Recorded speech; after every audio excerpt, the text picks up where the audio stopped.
गोट farming tips में खुश आमदीद। बकरी को खांसी हो गई थी बड़ी शदीद सी, समझ नहीं आ रही थी कैसे ठीक हो, क्योंकि उसको ऑक्सीटेट्रासाइक्लिन इंजेक्शन और अमॉक्सिसिलिन इंजेक्शन और मतलब काफ़ी सारे लगा के देख लिए, कोई फ़र्क नहीं पड़ रहा था उसको। तो मैं बड़ा हैरान था कि इसको खांसी क्यों हो रही है इस तरह। तो ठीक कैसे हुई है ये आपको बताता हूँ मैं। ठीक बहुत ज़रूरी है बताना। ये है जी सेलाइन लेक्चरी। इसको गुड़ में कूट के, तो गुड़ में कूट के मतलब आधा चम्मच इसका लिया है और थोड़ा सा गुड़ लिया है, दोनों को मिक्स करके और उसकी गोली सी बना के तकरीबन कह लें 1 चम्मच दोनों चीज़ों का मिलकर ना, आधा चम्मच उसका और आधा चम्मच गुड़ का, इतनी खुराक बन जाती है। और बकरी के आगे की है, बकरी ने खुद खा लिया।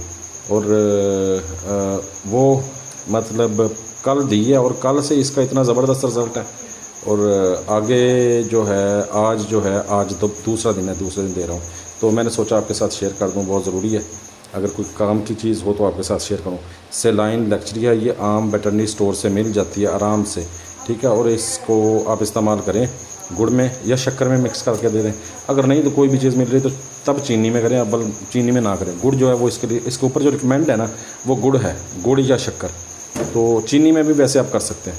तो ये थी जी वीडियो आपके लिए कि खांसी हो अगर बकरी को तो आप सेलाइन लेक्चरी दे सकते हैं, इससे बकरी की खांसी ठीक हो जाएगी, भेड़ की भी ठीक हो जाएगी। उम्मीद है मेरी वीडियो पसंद आएगी। बहुत शुक्रिया, अल्लाह हाफ़िज़।